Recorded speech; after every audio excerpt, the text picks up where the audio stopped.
नमस्कार, मैं हूं अंजलि और आप देख रहे हैं CNN न्यूज। तो चलिए शुरुआत करते हैं आज की धर्म से जुड़ी बड़ी खबरों से। वैष्णो देवी का विश्व प्रसिद्ध और प्राचीन मंदिर भारतीय राज्य जम्मू और कश्मीर के जम्मू क्षेत्र में कटरा नगर के समीप की पहाड़ियों पर स्थित है।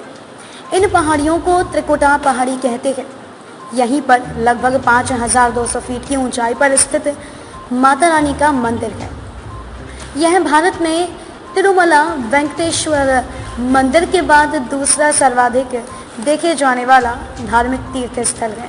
त्रिकुटा की पहाड़ियों पर स्थित एक गुफा में माता वैष्णो देवी की स्वयंभू 3 मूर्तियां हैं। देवी काली दाएं, सरस्वती बाएं और लक्ष्मी मध्य पिंडी के रूप में गुफा में विराजित हैं। इन तीनों पिंडियों के सम्मिलित रूप को वैष्णो देवी माता कहा जाता है। पवित्र गुफा की लंबाई 98 फीट है। इस गुफा में एक बड़ा चबूतरा बना हुआ है। इस चबूतरे पर माता का आसन है, जहां देवी त्रिकुटा अपनी माताओं के साथ विराजमान रहती है। भवन वह स्थान है जहां माता ने भैरवनाथ का वध किया था। प्राचीन गुफा के समक्ष भैरव का शरीर मौजूद माना जाता है और उसका सिर उड़कर 3 किलोमीटर दूर भैरव घाटी में चला गया। जिस स्थान पर सिर गिरा, आज उस स्थान को भैरवनाथ के मंदिर के नाम से जाना जाता है। माना जाता है कि माता वैष्णो देवी की पूजा के पश्चात बाबा भैरवनाथ का पूजन करना भी अनिवार्य है, तभी पूजा सफल मानी जाती है।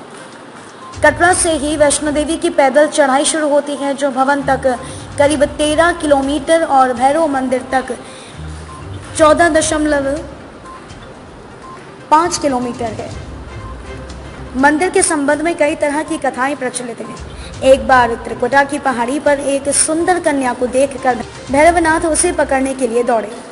तब वह कन्या वायु रूप में बदलकर त्रिकुटा पर्वत की ओर उड़ चली। भैरवनाथ भी उनके पीछे भागे। माना जाता है कि तभी मां की रक्षा के लिए वहां पवन पुत्र हनुमान पहुंच गए। हनुमान जी को प्यास लगने पर माता ने उनके आग्रह पर धनुष से पहाड़ पर बाण चलाकर एक जलधारा निकाली और उस जल में अपने केश धोए। फिर वहीं एक गुफा में प्रवेश कर माता ने 9 माह तक तपस्या की और हनुमान जी को पहरा दिया। फिर भैरवनाथ कन्या को ढूंढते हुए वहां पहुंचे। इसके पूर्व एक साधु ने भैरवनाथ से कहा कि तू जिसे एक कन्या समझ रहा है वह आदि शक्ति जगदम्बा है, इसीलिए उस महाशक्ति का पीछा छोड़ दे। भैरवनाथ ने इस साधु की बात नहीं मानी। तब माता गुफा की दूसरी ओर से मार्ग बनाकर बाहर निकल गई। यह गुफा आज भी अर्धकुमारी या आदि कुमारी या गर्भजून के नाम से प्रसिद्ध है।